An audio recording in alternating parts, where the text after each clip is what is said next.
još 10. tačka, Đorđe Balašević, idol, svi ga žale, gledao sam sinoć, jao, kukaju za njim. U Beogradu kukaju, u Ljubljani kukaju, u Zagrebu kukaju, u Skoplju kukaju, u Sarajevu, koliko sveća se pali za njega. Ja ne znam čime je taj čovjek zaslužio. To je bio jedan pevač bez veze. No, njegove pesme nisu ništa načito. Ja ni jednu njegovu pesmu ne bi odabrao za svoj program, da je prikažem mojim gledalcima. On je dobio vakcinu i umro. Ne znamo da li je umro od korone ili od vakcine, ali dobio je vakcinu i umro je. Kao takav on je za mene, znači budala. Budala, čuj, uzeo vakcinu. Posle svih priča šta smo rekli, šta se zna, šta su vakcine i ko ih pravi i šta se u njima nalazi i ne nalazi. On prima vakcinu, znači da je dupe glava bio.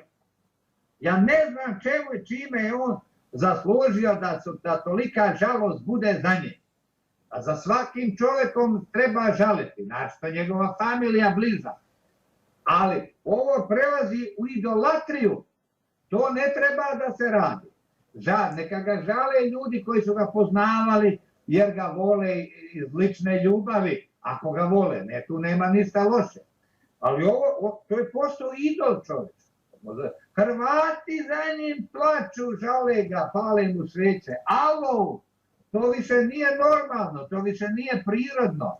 To je nešto, znači, duhovno. A šta u njemu? Sigurno u njemu nije bio Hristos, nego bio đavo. Jer on sve nešto, i on isto sve nešto kuka.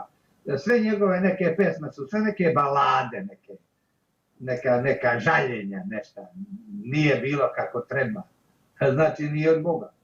Tako da, hoću da kažem da to je isto jedan fenomen duhovni, da toliko narod plače za nekim takvim, a ne plače za mnogo boljim ljudima koji su dali ceo svoj život da pomognu ljudskom rodu.